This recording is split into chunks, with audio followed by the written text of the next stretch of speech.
aravuga mu Baroma 12 umurongo wa 2. kandi ntimwishushanye n'ab'iki gihe, ahubwo muhinduke rwose mugize imitima mishya, kugira ngo mumenye neza iby'Imana ishaka, ari byo byiza bishimwa kandi bitunganye rwose. Ne vous conformez pas au présent siècle, ntimwishushanye n'ab'iki gihe, mais soyez transformés par le renouvellement de l'intelligence. Guhinduka, ukutekereza.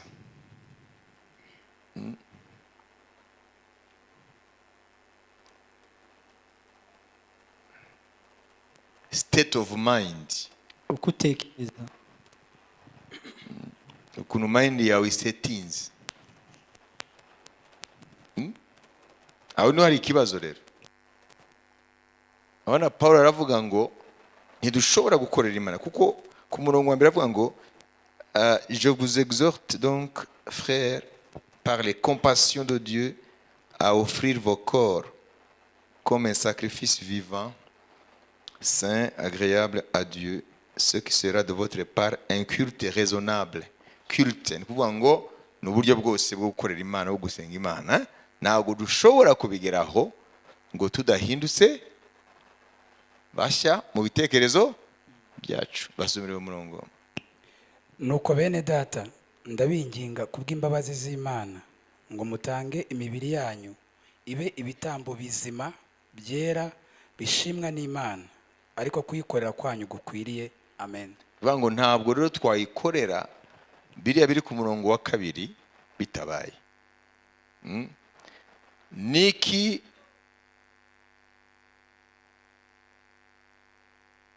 gituma ubona ko biri utabishobora? Ibitekerezo byawe. Ashobora kuba ari nta n'umuntu yakubwiye ngo ntiwabishobora, ariko ibitekerezo byawe nibyo byakuremeye muri wowe kutabishobora. Niki kikubwira ko biriya bidashoboka? Ibitekerezo byawe. Ibitekerezo niho hari urufunguzo rw'ibintu byose ndetse n'ibyo gukorera Imana. Amen. Hallelujah.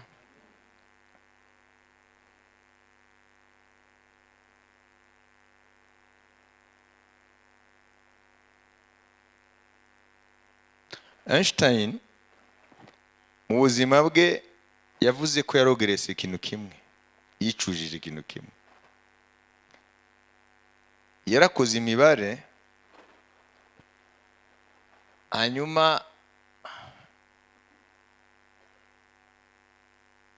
imibare isobanura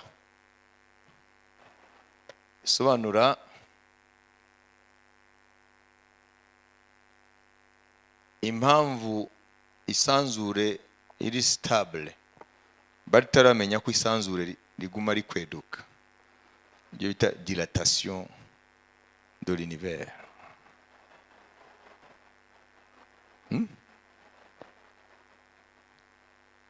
Nuvuga ngo isanzure guma igenda, l'univers se dilate.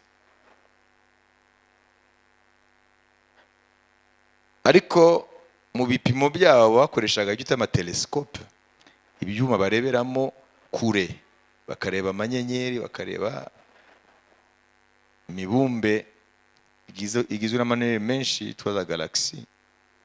Noneho bo babonaga yuko ce sont les galaxies qui se dilatent, cyangwa iyo mibumbe niyo igenda kweduka.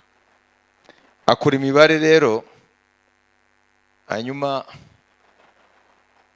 avuga ati za galaxy nizo zigira, ya mibumbe niyo igende kweduka. Avuga ati rero kuba univers iri stable nkuko babyibazaga, nuvuga ngo na magalaxy niyo imibumbe niyo igende kweduka. Hanyuma ahita avuga ko hariho icyo bita constante cosmique, ahita lambda. Uvuga ngo hariho igipimo runaka gituma univers iba stable nubwo ibiri muri yo za galaxy zikweduka. Ariko yari yagize imibare yo yerekana ko hari imbaraga za rukuruzi zituma imibumbe ikururana, ariko hari n'izindi mbaraga zirwanya izo zituma isanzura ikweduka. Mu nyuma niho haje kuboneka ko by'ukuri hariho imbaraga zirwanya iza rukuruzi zituma isanzure iguma igenda. Aravuga rero yakoze nuko mu bitekerezo bye yaribwiye yuko yagize amakosa kandi yari yabitoye, ngo nicyo yicuza mu buzima bwe nk'umusava, nk'umuscientifique. Urumva ko ibitekerezo byaramushutse. N'abaje kugira imibare nyuma bakemeza biriya, urumva ko bemeje gusa ko ibyo yakoze ari byo. Nuvuga ngo iriya constante cosmique mu bisanzwe yari yayitoye, nuko we yayise ibindi akavuga ko yibeshye. Ibitekerezo byawe bishobora kukubeshya, ukaba wabishobora, ariko ibitekerezo bikavuga ati ntabwo bishobora. Murabyumva? Ibitekerezo byawe nibyo bigushuka. Satani we ni umushukanyi, araza agasanga wamuteguriye ibitekerezo. Usibye ko nawe ajya yubaka ibitekerezo mu bantu. Handi baratubwira ngo nimuhinduke bashya mu bitekerezo. Rero Yesu mu guhindura abantu kuba bigishwa, atwigisha muri domene nyinshi, mu bintu byinshi, ariko cyane cyane mu guhindura ibitekerezo byacu. Bibiliya iratubwira ngo umuntu w'inyama n'amaraso ntashobora kwakira iby'umwuka w'Imana kuko n'ubupfapfa kuri we, kubera yuko bisingirwa mu buryo bw'umwuka. Ngo ariko twebwe dufite ibitekerezo bya Kristo kugira ngo tumenye iby'umwuka w'Imana. Ariko se niko biri? Aho ni mu Bakorinto niko babivuga. Abakorinto ba mbere ibice 2 ku murongo tuzamuye wa 9 tugeze ku 16. Ariko nk'uko byanditswe ngo ibyo ijisho ritigeze kureba n'ibyo ugutwi kutigeze kumva, ibitigeze kwinjira mu mutima w'umuntu, ibyo byose Imana byiteguriye abayikunda. Ariko Imana biduhishurishije umwuka wayo, kuko umwuka arondora byose ndetse n'amayoberane y'Imana. Mbese ninde mu bantu wamenye ibyo undi atekereza keretse umwuka wa wundi umurimo? N'iby'Imana nuko biri, nta wabimenya keretse umwuka wayo. Ariko twebweho ntitwahawe ku mwuka w'iyi si, ahubwo twahawe uwo mwuka uva ku Mana kugira ngo tumenye iby'Imana duhereye ubuntu. Ari byo tuvuga, ariko ntitubivugisha amagambo akomoka mu bwenge bw'abantu, ahubwo tubivugisha akomoka ku mwuka, dusobanuza iby'umwuka bindi. Ariko umuntu wa kamere ntiyemera iby'umwuka w'Imana, kuko ari ubupfu kuri we, akaba atabasha kubimenya kuko bisobanurwa mu buryo bw'umwuka. Ariko umuntu w'umwuka arondora byose, nyamara ubwe ntawe umurondora.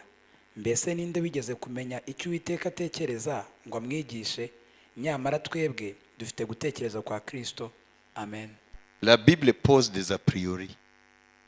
Bibiliya itanze présomption. Présomption kuvuga ngo Bibiliya kuvuga ngo iribwira ko tubizi. Ntabwo yibeshya. Kuvuga ngo niko twakabaye. wabyumvise hari ikintu bita mu gifaransa a priori posteriori. ikibanziriza A n'igisoza. priori c'est avant l'expérience, kuvuga ngo mbere y'uko ubiexperimenta ubigerageza. A posteriori umaze kubigerageza. Hano Bibiliya rero yatanze icyo bita les a priori, kuvuga ngo Bibiliya ifata ko abana b'Imana bafite ibitekerezo bya Kristo, ariko rero il faut que biboneka muri pratique. Il faut ko biboneka rero ko bihari. None si izi ntambara ziba mu bakristo n'iziki? Nibyerekana ko nta bitekerezo bya Kristo bafite. Urumva rero les a priori nibyo. Tuvuge igihe ngiye muri za Amerika cyangwa za Burayi nambaye gutya, utaragira muri Afrika agifite imitekerereze yo mu bitabo by'abakoloni yasomye kera, iyo ambonye hari ikintu bita les a priori, ahita abona ko ibyo nambaye nabiherewe hariya, babyita les a priori. Ce sont des préjugés. nibyo yibwira. Ariko aramutse amenye naho nturuka n'ubuzima bwanjye azasanga ko yibeshye. Rero tujya twibesha rero kenshi, tukibeshya ku bantu, tukibeshya no ku bintu. Kubera iki? Kuko tuyobowe na les a priori cyane. Wabyumvise? Bibiliya hano rero yatubwiye ngo twakabaye dufite ibitekerezo bya Kristo, ariko wajya kureba rero a posteriori, nyuma mu buzima mu bwacu buzima bwa buri munsi ntabwo ubona ko ari byo. Abantu bafite ibitekerezo bibi, batekerezanya nabi, batekerezanya ubwirasi, batekerezanya amarari, batekerezanya inzigo, amashyari, amacakubiri, ubutindi n'ibindi. Ni ukuvuga ngo rero Bibiliya tubwira ko mu ishuri rya Kristo ryitwa ishuri ry'ibitekerezo dukwiye kuba dufite kuba twarahindutse mu mwuka w'ibitekerezo byacu.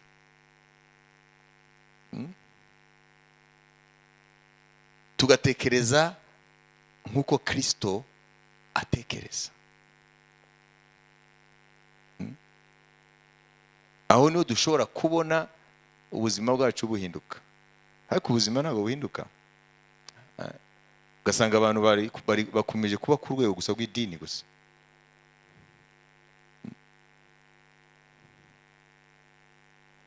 Na niyo mpamvu ibintu byinshi ntabwo bishoboka. Atari uko Bibiliya yabeshye, ni ukubera ko abantu ni imbata z'ibitekerezo byabo, bakomora ku babyeyi babo, ibindi bakabikomoza aho biga, aho baba, aho batuye, aho bagendana nabo.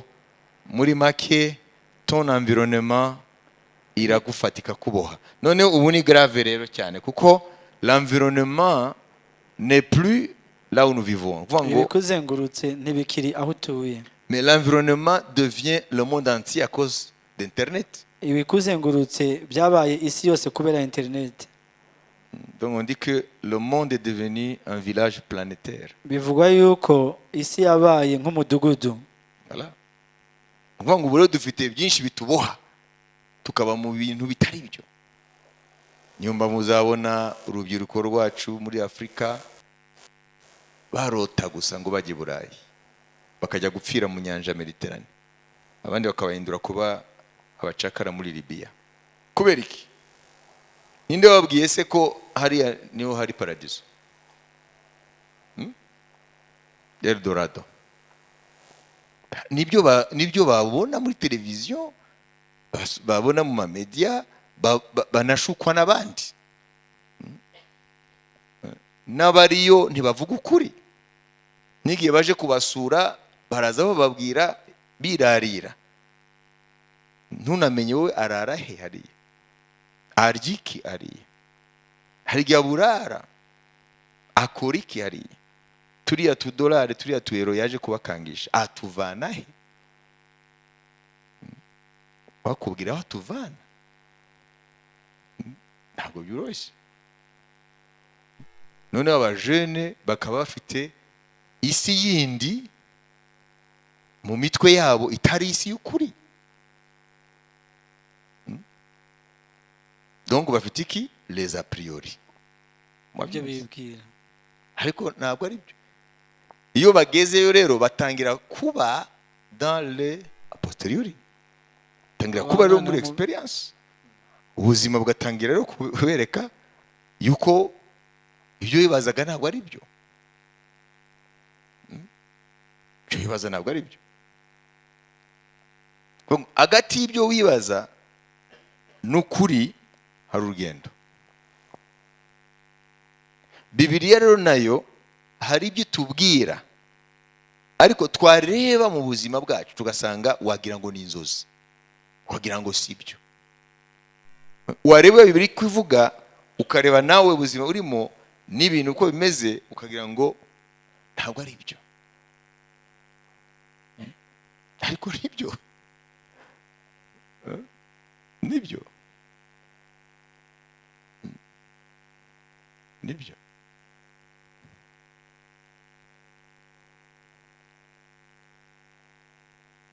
twari kiriya kintu cyoroshye cyane twavuze hano kenshi cya Galile, ni mwamwe byunguka. Galile yavuze ko ibintu bibiri bidahwanye uburemere n'ubijugunya byose bigerera hasi rimwe. none se iyo ubirebye niko bimeze, nufata icupa ugafata n'urupapuro bigerera hasi rimwe. ibyo se si byo amaso yacu atwereka, ariko se niko biri? No, ntabwo ari byo.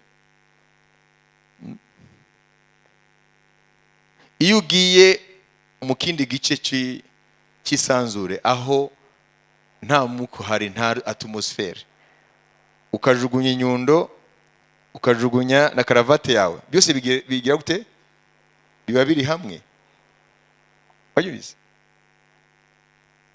sinababwiye se abanyamerika bageze ku kwezi, umwe agashaka guha icyubahiro Galile, agafata inyundo agafata un tissu arabireka, byose biragenda gutya. ntabwo ari inyundo yagiye mbere, kuko hariya nta atmosfere ihari. Galile yaravuze ngo ibintu byose bigwa icyarimwe mu buryo bumwe, utitaye ku buremere bwabyo, yongerezaho ikintu kimwe. we yagumije, ariko mu nyuma abandi bashakashatsi baje kubyerekana bavuga ati dans le vide, ahantu nta kindi kintu kirimo. mais le vide n'est pas vide. uvuga ngo ibyo amaso yacu atwereka ntabwo ari ukuvuga ngo igihe cyose ngo ni by'ukuri. amaso yacu ashobora kutubeshya, murabyumva? hari ibintu byinshi turebesha amaso ariko ntabwo ari byo.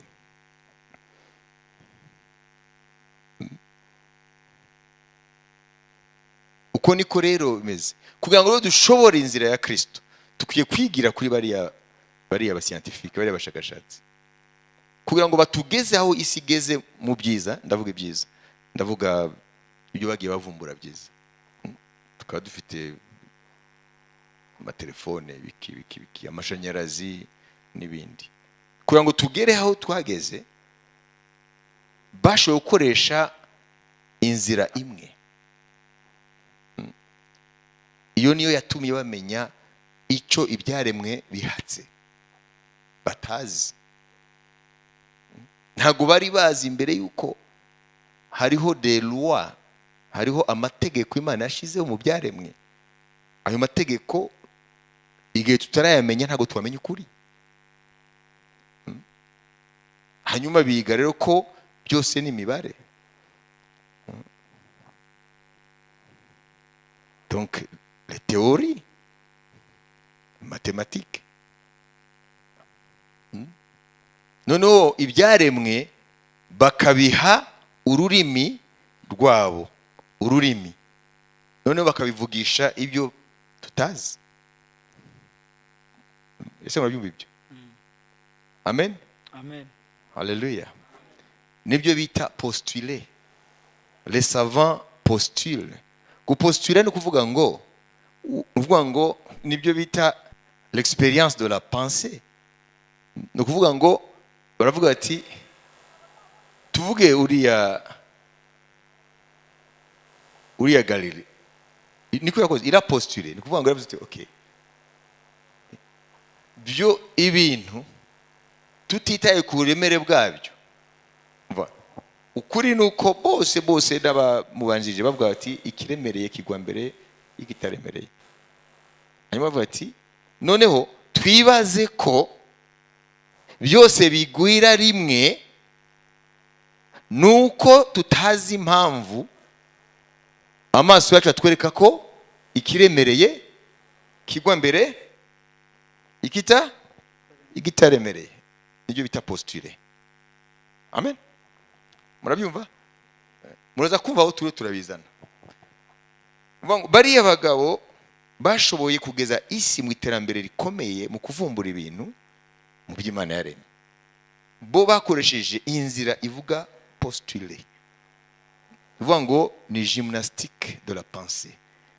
Toujours turi mu rwego ngo twe dufite ibitekerezo bya Kristo. Ikibazo rero ntabyo tugira, na niyo mpamvu tutanamenya ukuri ku ijambo ry'Imana. Wabibizi? Bivuga ngo Galilée n'abamubanjirize bose, amen, haleluya, baravuga bati ibintu biremereye bigwa hasi mbere y'ibitaremereye. We rero aravuga ati reka twishiremo ko byose bigwira icyarimwe, nuko tutazi impamvu amaso yacu atwereka ko bigwira rimwe. Vous voyez? Donc il a postulé. Il a créé une théorie. Yatanze igitekerezo. Ariko iyo théorie ntabwo yayikreye, yari ihari kuva Imana irema, ahubwo umwuka yari yamuhumekeyemo. Iyo théorie rero ayishiraho, hanyuma rero experience yaje gukorwa. Amen. Nibaze ko uwo munsi bamwemeye, aho riti umusaza bitebye, nimba yaramaze gusaza. Noneho mu nyuma byaje kwemezwa bwa bundi ibintu byose bigwa cyarimwe tutitaye ku buremere bwabyo, nuko hano mu byo tubona hari izindi mbaraga zituma ikiremereye kigerayo kare. Hari presence y'umuyaga, hari force ya pesanteur, rukuruzi n'ibindi. Urumva ko rero les lois, amategeko Imana yashizeho niyo nuko amaso yacu atwereka ibinyuranye n'aya mategeko, kuko hari ibindi tuba tutazi.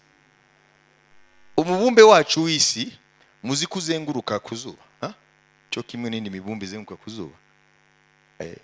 Ntabwo amaplanete yose imibumbe ko ari 8 bayavumburiye rimwe ayazenguruka izuba. 7, 8 kuko Pluto baje kuvuga ko yo ifite indi statut. Okay, dufate imibumbe 7 tuvuge 7 planètes. Ntabwo bazivumburiye rimwe. Jupiter bayivumburiye gute? Ko Jupiter ni iremere de masse. Uvuga ngo imibare le calcul. Kuko Imana yashizeho ma calcul, hari caché. Imana yashizeho imibare. Iyo tuvumbuye formule z'Imana tutahura ibintu byinshi cyane. Amen. Nicyo gitangara cya utegereje nuko utaravumbura formule y'Imana. Donc imibare baramaze kumenya gukalkira bati uburemere bungana gutya kuvuga ngo buzenguruka mu mbaraga zimeze gutya, byo bita la gravitation. Noneho barakalkira basanga planète bakurikije imibare yabo basanga orbite mvuga ngo ni yanzira inyuraho. Ati yakanyuze gutya, aho ngo ibe orbite circulaire ikaba elliptique, ellipse, nk'umubumbe uwukanzeho gutya sibyo hariya ahita hagira gutya bati rero ntabwo tumva imibare icyo tubwira nibyo tubona biratandukanye. urabona bararwana nabyo, barwana n'imibare bakarwana n'ibyo bareba. noneho mu kurwana gutyo naho Imana irashaka kubereka uwundi mubumbe uremereye witwa Jupiter ko ariwo ukurura isi igasa n'imera gutya. Rero imibare niyo nuko hari ikindi hari ikindi cyatumaga tutabona ko isi idakurikira ya mibare yakazengurutse gutya ariko igenda gutya, kuvuga ngo hari izindi mbaraga zikurura hari kuko mu isanzure ikiremeye ikindi gikurura ikindi. wabibizi baza kuvumbura rero Jupiter. nuvuga ngo hari imibare hari n'ibyo babona, nawe hari ijambo ry'Imana hari ibyo ubona. ijambo ry'Imana ni ukuri, ibyo ubona ntabwo ari byo. Imana ihabwe icyubahiro. iteka nusoma ijambo ry'Imana uzajya umenya ngo ntabwo nkwiye gushidikanya kuri ryo, ahubwo hari ibindi bintu ntazi ntaramenya kugira ngo mbyentegre mu kwizera kwanjye. iyo bintu mbimenye nkabyentegra ijambo ry'Imana riraza kuba ukuri. nuvuga ngo bariya bashakashatsi bateye intambwe kubera ko hari ibyo babona, hari n'ibyo bo batekereza. Imana ibaha gutekereza bagapostula bagashiraho théorie. Attention, théorie n'est pas loi. hari amateori. Ibitekerezo ntabwo ari itegeko. Imana iravuga muri Bibiliya ngo j'ai placé mes lois, nashize amategeko yanjye dans l'univers, mu isanzure, et elles sont immuables. kandi ntahinduka. Ni Imana ibivuga. Imana iravuga mu ijambo ryayo ngo j'ai mis mes lois, nashize amategeko yanjye qui régissent l'univers, ayobora isanzure, elles sont immuables. ntahinduka. uyu munsi rero abashaka bavuga ngo les lois de la physique sont immuables, amategeko ya fizike ntahinduka nayo, mais les lois physiques sont immuables.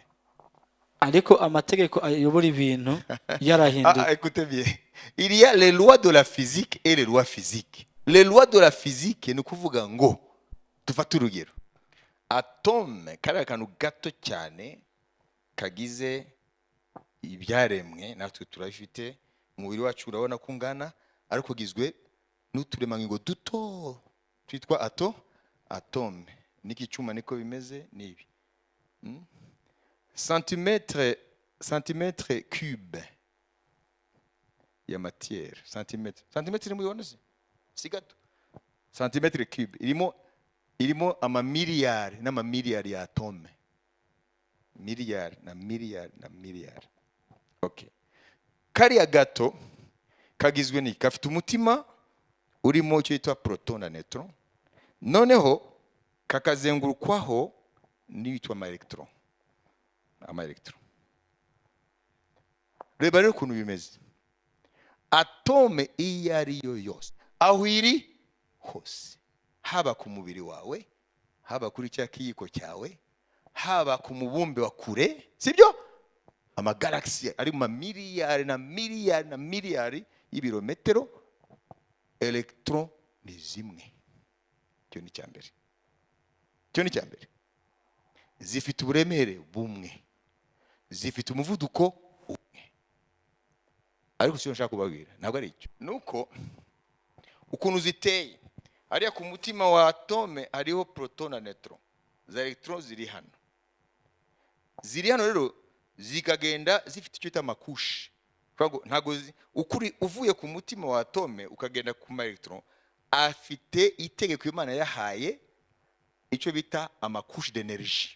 Kuvuga ngo zimwe ziri hano, zindi hano, ziri hano, donc zikagenda zigira. Rero kushe ya mbere, iza mbere uhereye ku mutima wa atome nizikwiye kurenga ebyiri. Imana ihambaye. Nuvuga ngo iza mbere tuvuge atome ya elema runaka, tuvuge ikintu runaka ifite ama electron 11.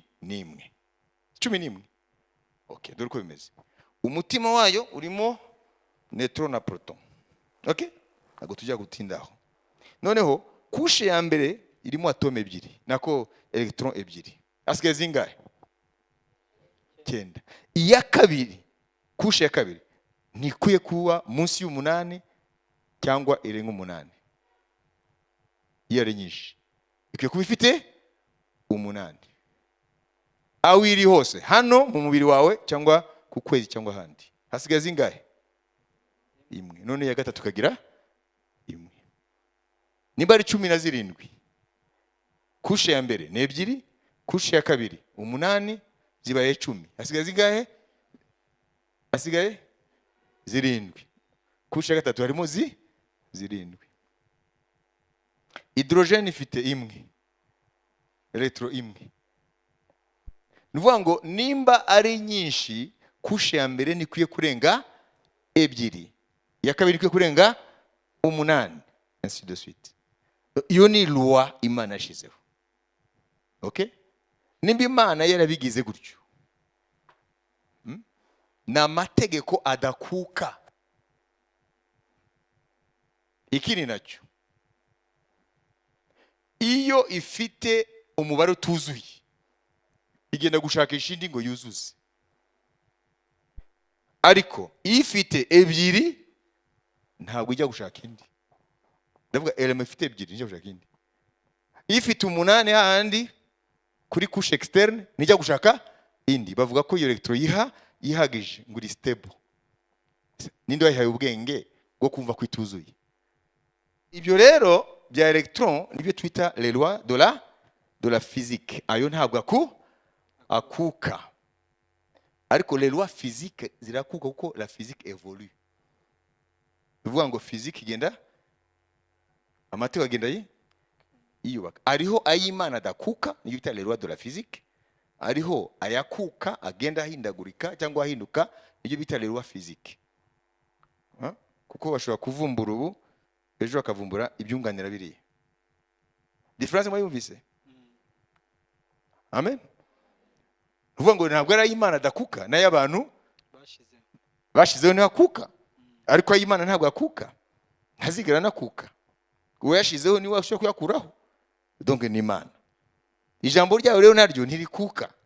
Ahubwo ni twe tutaramenya igituma ritaba ryo mu buzima bwacu. Imana ishimwe.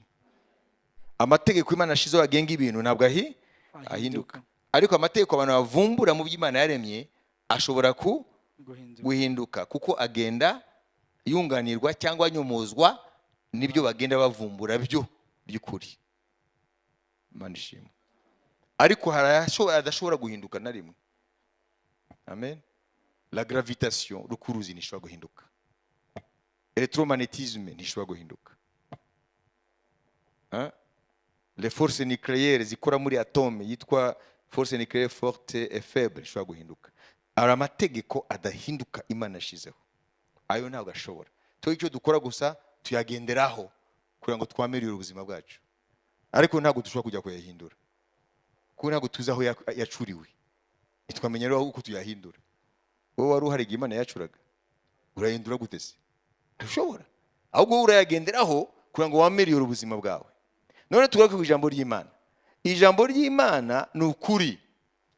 Nimba rero utabona ari ukuri mu buzima bwawe ntabwo ari iryo rifite ikibazo. Ahubwo wowe hari utaratahura. Hari ibintu utaratahura. Ibyo niyo bituma rero ijambo ry'Imana risa naho atari ukuri. Nkuko tumaze gufata ingero nyinshi mu by'ubushakashatsi busanzwe.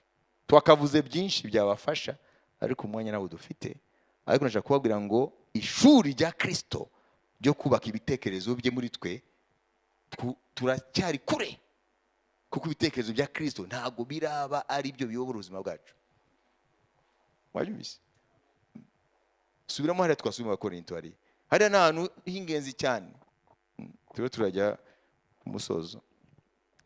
Ariko nk'uko byanditswe ngo iby'ijisho ritigeze kureba n'iby'ugutwi kutigeze kumva ibitigeze kwinjira mu mutima w'umuntu, ibyo byose Imana byiteguriye abayikunda. Ariko Imana yabiduhishurishije umwuka wayo, kuko umwuka arondora byose ndetse n'amayoberane y'Imana. Mbese ninde mu bantu wamenye ibyo undi atekereza keretse umwuka wa wundi umurimo? N'iby'Imana niko biri, ntawabimenya keretse umwuka wayo. Ariko twebweho ntitwahawe ku mwuka w'iyi si, ahubwo twahawe uwo mwuka uva ku Mana, kugira ngo tumenye iby'Imana yaduhereye ubuntu. Ari byo tuvuga, ariko ntitubivugisha amagambo akomoka mu bwenge bw'abantu, ahubwo tubivugisha akomoka ku mwuka, dusobanuza iby'umwuka bindi. Ariko umuntu wa kamere ntiyemera iby'umwuka w'Imana, kuko ari ubupfu kuri we, akaba atabasha kubimenya, kuko bisobanurwa mu buryo bw'umwuka. Ariko umuntu w'umwuka arondora byose, nyamara ubwe ntawumurondora. Mbese ninde wigeze kumenya icyo Uwiteka atekereza ngo amwigishe? Nyamara twebwe dufite gutekereza kwa Kristo. Amen. Amen. Amen. Ni ukuvuga ngo ijambo ry'Imana ari ryo bitekerezo bya Kristo. Muvuge muti ijambo ry'Imana ni ryo bitekerezo bya Kristo. Kuko ushobora kwibaza ngo se nzabikura hehe? Iri jambo ry'Imana ni ryo bitekerezo bya Kristo. Bakolosayi ibice 3:16, 17. Nibura reka amagambo ya nyuma tuyasubiremo natwe. Ijambo rya Kristo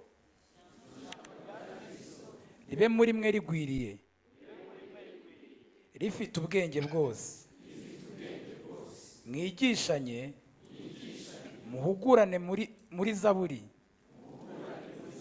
n'indirimbo n'ibihimbano by'umwuka, muririmbirana Imana ishimwe mu mitima yanyu. Kandi icyo muzavuga cyose n'ibyo muzakora, mujye mubikora byose mu izina ry'Umwami Yesu, ngo Imana ihimbazwe. mushima Imana Data wa twese kubw'uwo. Amen. Ngo ijambo rya Kristo ribe muri mwe rigwiriye. Kubera iki? Kubera yuko ijambo rya Kristo nibyo bitekerezo bye.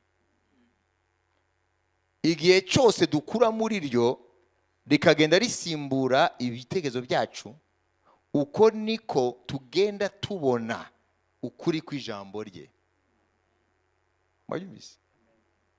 Aho kugira ngo ijambo rya Kristo ribe muri twe rigwiriye, ahubwo amatiku n'amafuti nibyo bigenda bigwira. Kubera yuko ni ibitekerezo twavukanye, ni ibitekerezo byo mu mago yacu, ni ibitekerezo byo muri sosiyete turimo, ibyo tekerezo ibyo nibyo bivuze muri twe. Ariko ngo mu ishuri rya Kristo, l'école de discipleship, ishuri rya Kristo, muri rwa rwego rw'ishuri ry'ibitekerezo, Bibiliya avuga ngo tukwiye kugenda dukura mu buryo ibitekerezo byacu bigenda bisimbuzwa buhoro buhoro, bigasimbuzwa ibitekerezo bya Kristo. Kandi bisimbuzwa ari uko umuntu agenda akura mu ijambo ry'Imana. Gukura mu ijambo ntabwo ari ukumenya amaverse menshi, ni uko umuntu agenda asimbuza ibitekerezo bya kimuntu, akagenda bisimbuza ibitekerezo bya Kristo. Imana ihabwe icyubahiro. Ntabwo ari kuboroka amaverse kuyashira mu mutwe, ntayo bihuriye. Ushobora kumenya birose mu mutwe, ariko muri wowe nta bitekerezo bya Kristo uragira. Ngo ibyo mukora byose, sibyo umuntu nkurikira, ibyo mukora byose, ibyo mwibwira nibiki. Ruvuga ngo iriya jambo rya Kristo niriba muri twebwe rigwiriye, n'ubuzima bwacu buri munsi buhita butangira kugaragaza ukuri kw'ijambo ry'Imana. Babyumvise? Ruvuga ngo nimba ijambo rya Kristo ritarasimbura ibitekerezo byawe, ukaba ugitekereza nk'uko watekerezaga kera, ukaba ugitekereza nk'uko abandi bose batekereza, wowe ntabwo uzigera ubona ko ibintu byose bigwa rimwe utitaye ku buremere bwabyo. ninde yabyumvise ibyo mvuga? Wowe uzakomeza kuba uwizera ko ibintu byose bigira uti ngo ikiremereye nicyo gitanga icyoroshye, itaremereye kandi ntabwo ari byo. Wowe uzaba uri mu bishuka amaso aho kwinjira muri realite ya les lois physiques z'Imana. Wabyumvise? Ubu la communauté scientifique ntabwo ikizera ibyo. Bahaye chapeau Galilée. Tous les corps tombent à la même vitesse indépendamment de leur masse dans le vide. ibintu byose bigwira hasi rimwe tutarebye uburemere bwabyo, dans le vide, mu busa qui n'est pas vide. kandi nta busa buhari. Ça veut dire là où il n'y a pas l'atmosphère, ahantu hatari umwuka, là où la gravité, là où la pesanteur n'agit pas. aho rukuruzi idakora. Donc ça tombe. Ugiye ku kwezi upima ibiro 100, mpima ibiro 10, twese on flotte. Bivuga ngo mu ijambo ry'Imana rero nta muswa nta muhanga. Iyo turirimo nkuko bikwiriye, amen, twese uko tungana tutitaye ku biro byacu, twese tuguma tugire turonge gutya. Ahubwo ubuswa nibwo butwishe. Twariyise abanyabwenge ariko turabaswa mu by'Imana. Reka yo twanzure muri ibi. Ni ukuvuga ngo ishuri rya Kristo, kuba umwigisho wa Kristo, tukwiye gufata umwanya munini mu ishuri ryo kugira ibitekerezo bya Kristo. Ni ukuvuga ngo itorero rya Kristo hamwe no kuba ari ahantu abantu baramya Imana. Ndarangije. Hamwe no kuba ari ahantu abantu bahura bagasenga, bagahimbaza Imana, bagakorera Imana ibyo dukora. Ariko ikiruta byose itorero rya Kristo, ndiyo ndavuga eglise locale, yakabaye ishuri ryo kubaka igitekerezo cya Kristo mu bigishwa ba Kristo. Mwabyumvise? Amen. Hamwe n'ibindi byose byiza bikorwa muri eglise locale, local church, itorero. Hamwe n'ibindi byiza bikorwa, itorero ryakabaye aho abantu bubakwamo la pensée de Christ, ibitekerezo bya Kristo. Amen. Kuko aho niho dushobora kubona ukuri kw'ijambo ry'Imana. Nawe ubundi dusoma ijambo ry'Imana turibikire ko ari ijambo rikora mu ijuru, mu isi ntabwo rishobora gukora. Abibise. Nkuko hano mu isi hari amategeko yandi abuze ijambo ry'Imana gukora. Ni ibitekerezo byacu twatojwe n'abatubyaye, les générations zatambutse, hamwe n'ibyo ubwacu tugenda dukura hirya no hino, nibyo bitubakamo uburyo bwo gutekereza butandukanye n'ibitekerezo bya Kristo, ari ryo jambo ry'Imana. Ariko ijambo ry'Imana ni ukuri, ntabwo rirobanura ku butoni. Nkuko iyo tugiye ku kwezi twese dufrota kimwe. Urumva kufrota? Twese.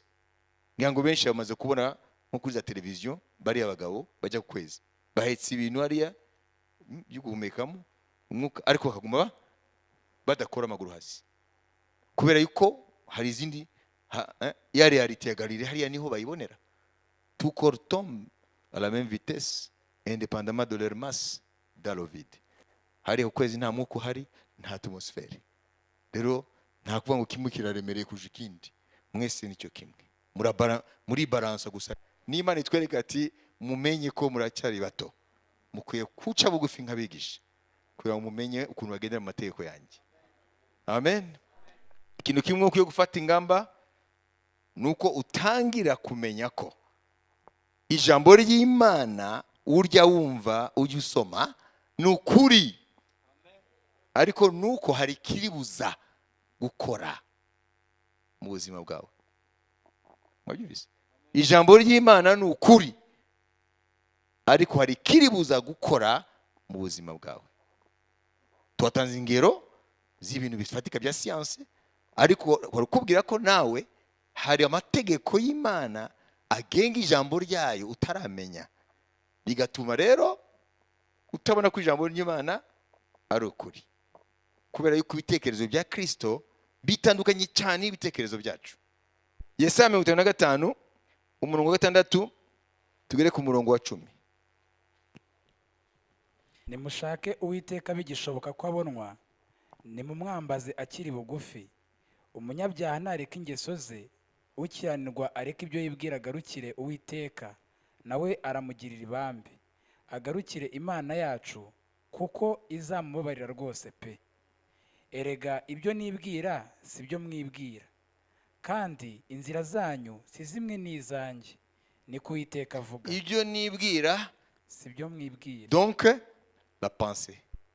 Nk'uko ijuru risumba isi, niko inzira zanjye zisumba izanyu. Niyaza ko ukiri umwana muto wenda bari bajate kubera ko ukwezi kutagwa ku mutwe wacu. Nimba utibajara abandi bana babyibaza. Kubera iki uku kwezi kuko ari umwana yigeze kubaza papa we. Aze kubera iki uku kwezi kutatugwaho. Abana niyo mama wese navuze ati bavuze ati kubera iki kumbura ibintu bihambaye abandi batavumbuye. Sinababwiye se. Ngo nuko jewe yagize gute? Ngo nagumanye gutekereza kwa bebe kandi nkuzi. Mfite retard mental. Kwa ngo abana baratekereza ku mpamvu y'ibintu. Ariko abakuze bafite ingorane z'amafaranga cyane. Nakazi. Mu buryo n'imirima yabo ngo babibye imirima. Ibyo rero bituma badatekereza ku bintu bihambaye. Ibyo twita ngo birahambaye ntabwo ari byo. Ahubwo bari abana bato nibo ba filozofe. Kuko we aricara ku kintu agatekereza, akareba, akagenda hariya kudushishi, akabona agashishi kamwe ukuntu kangana, kakihambira ku kinyenzi kinini cyagiye isimba, kagakurura kurura. Umwana akabitindaho. Ati isi ni bikibi. Ariko ninde se yari kujya kwishyuza amafaranga y'Nyamirambo. Ngo arareba ngo agashishi ngo gakurura. Nta mwanya yifitiye. Ngo agiye gushaka icyarirenza. Albert Einstein rero urumva impamvu yavumbuye ibintu. We yavuga ati nagumanye ibitekerezo by'abana nubwo ngushaje. Uko niko yavumbuye ukuntu umuvuduko w'umucyo. Uko niko yavumbuye ziriya za equation Imana yari yahishe. E égale m fois c au carré. Yuko energy ingana na masse ukubye umucyo, vitesse y'umucyo au carré. Vuga ngo nta kuntu yari kubivumbura agenda kwishyuza Nyamirambo mu mafaranga. Nuko il a fait confiance ko Imana iza pourvoya, hanyuma yashishikajwe no kumenya impamvu y'ibintu, kandi ngo byamutangiye ari umwana muto. Nubwo yakuze mu myaka yakomeje kuba wa mwana muto hano. Curiosité nziza yo gushaka kumenya ibintu.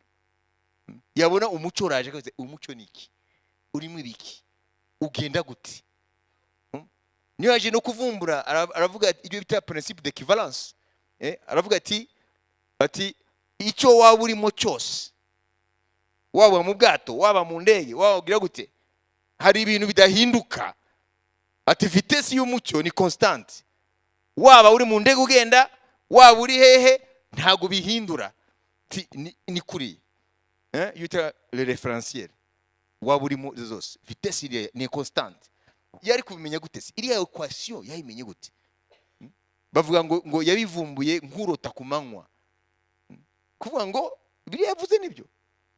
Twebwe dufite ibintu byinshi bidushishikaje mu buryo ntago dushobora kumenya ibyibanze ngo tumenye impamvu yabyo. N'ijambo ry'Imana ntushobora kumenya ukuri kwaryo nta mwanya ufite wo kwicara nk'umwana muto ngo uritekereze. Niyo mpamvu Yesu yavuze ngo nimutabera nk'abana bato nimuzinjira mu bwami bw'Imana.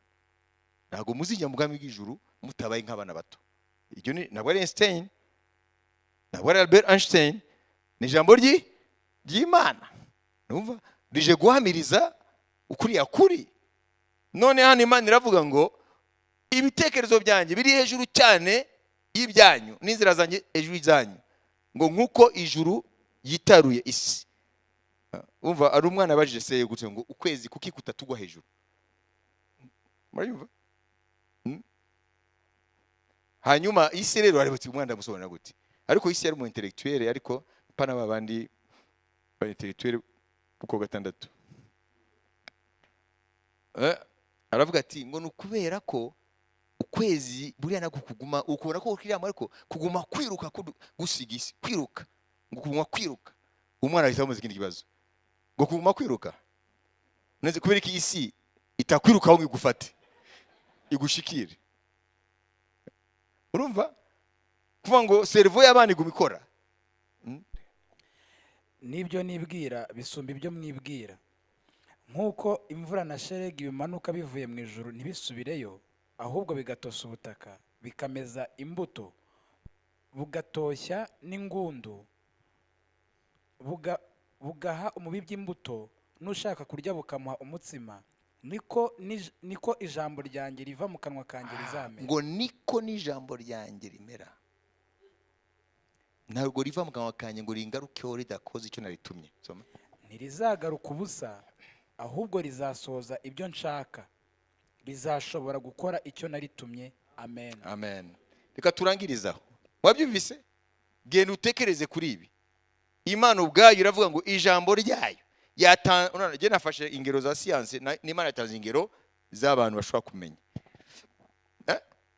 Ibyo kurya tubikura he? mu murima. Umurima kugira ngo duhe ibyo kurya gute? Nuko imbuto ironka imvura.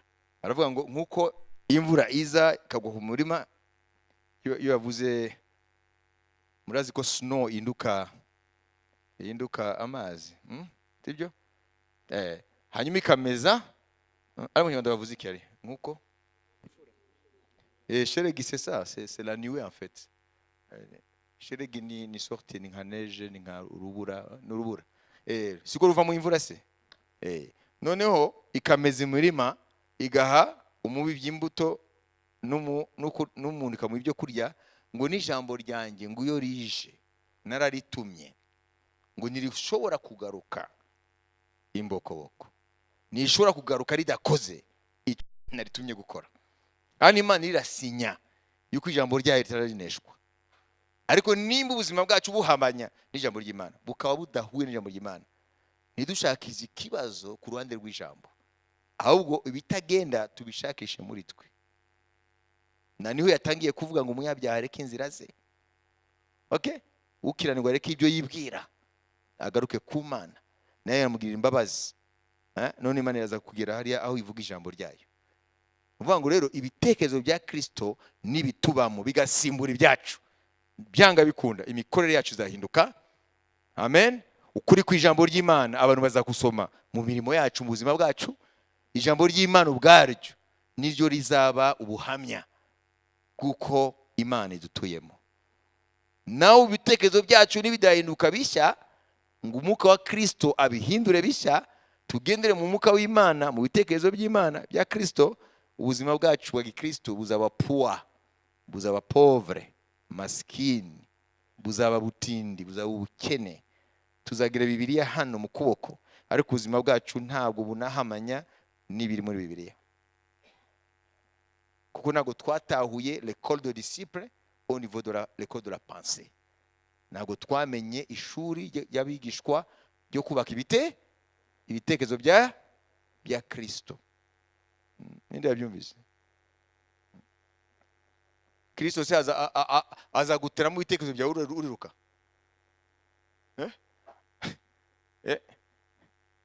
Uzaguma wiruka gusa nyuma ngo guteramo ibitekerezo? Ntibishoboka.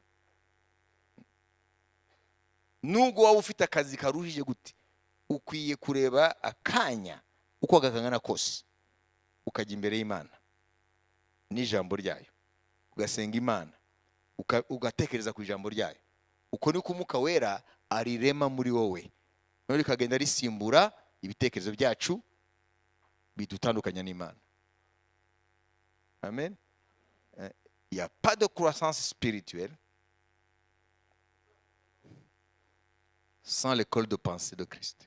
utagiye mu ishuri ry'ibitekerezo bya Kristo, Pas de croissance. ushobora gukura mu mwuka. Uzajya wiyita umunyamwuka, banakwita umunyamwuka, ariko rien du tout. Ibyo bintu usanga abantu basanga mu by'amasengero, basanga abantu kumenya Imana byabaye rudi gusa gusenga. Tugiye mu masengesho wajya kureba mu buzima bwawe cyahindutse na kimwe.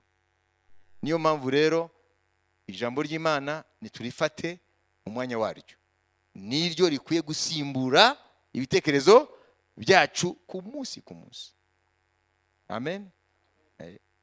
Ugatekereza nkuko Yesu yatekerezaga cyangwa nkuko anatekereza. Aho ni muzi ko turi mu isi ngo ni isi iri connecte, hyper connecte. isi yinjiranyemo WhatsApp zanyu, amakuru yose agenda ahantu hose icyarimwe. bavuga ko isi turagenda tuba dans un monde hyper connecté. Ifite abantu bari connecté kubera ikoranabuhanga. None nimba ushaka guconnecta ku Mana, ifuko mu mufite aho muhurira. Yo ifite itekerezo byayo yavuze gutandukanye n'ibyacu, none se muza connecta gute?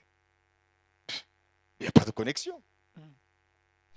Ngo ibitekerezo byanjye ngo biri kure cyane ibyana. Nukuvuga ngo jewe ndi hariya namwe naho duhuriye. Connexion ishoboka. Ubutanze ababwira network y'Imana iyo ariyo nuko nikora.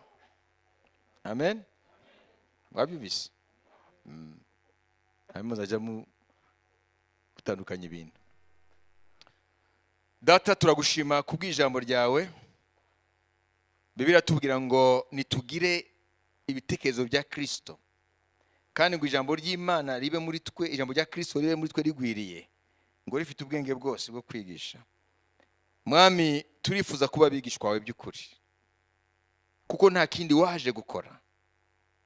Umaze no kuzuka mu bapfuye, wategetse intumwa zawe ngo zigende zihindura amahanga yose abigishwa. Ntago wabwiye ngo bagende bahindura abanyedini, bahindura abantu mu iteraniro, ngo babahindura abigishwa. Reka rero Mwami, umwe wese umubashishe kuba mu bigishwa bawe, kandi uduhe umutima w'ubwigishwa, umutima ukunda kwigishwa, kugira ngo Mana twubakemo ibitekerezo bya Kristo. Turagushima rero ku mugoroba, umugisha amagambo yahumetswe nawe, kugira ngo akomeze kubaka muri twebwe kumenya inzira zawe. Dore ubwoko bwawe Mwami bugira busubire macumbi yabwo, ndakweretse buri umwe wese. Uravuze ngo intama zanjye ndazizi, nazo ziranzi, zirumva ijwi ryanjye, ziri mu kuboko kwanjye, ntawe uzazikura mu kuboko kwanjye. Mana, ukomeze ubabumbatire mu kuboko kwawe k'ubushobozi, aho umwana Satani atabasha kugera. Mu izina rya Yesu, abo Data yaguhaye ntihagire n'umwe azazimira, kuko ari ijambo ryawe. Turagushima rero, ugire neza abera bose mu mpande zine z'isi, wagumirize kwizera n'ibyiringiro. Tunibuka n'abatarakumenya ni miliyari nyinshi, reka umucyo wawe ukomeze umurikira amahanga, abatarakumenya Mwami bakumenye, baguhindukire ubakize. Urakoze rero, niko tunasengera Mwami na Israel, kugira ngo ibyo wayivuzeho bisohoze, bakumenye nabo ko ni benshi bari mu bupagani batazi Imana, kugira ngo bakumenye Uwiteka Nyiringabo. Tunasengera Mwami ni minsi turimo, kugira ngo ibyo ushaka, ibyo wagambiriye bikomeze bikoreke muri isi yacu. Ubwami bwawe Mwami nibuze, kugira ngo amavi yose agupfukamire, n'indimi zose zature ko Yesu Kristo Uwiteka. Bihesha Imana Data tuzi icyubahiro. Turagushimiye Mwami. Urakoze rero, umwuka wera akomeze kutuyobora muri byose. Mu izina ryawe gera Yesu Mwami. Amen. Amen. Ubuntu bw'Umwami wacu Yesu Kristo n'urukundo rw'Imana no gusabana n'umwuka wera bijyana natwe twese. Amen. Shalom, shalom.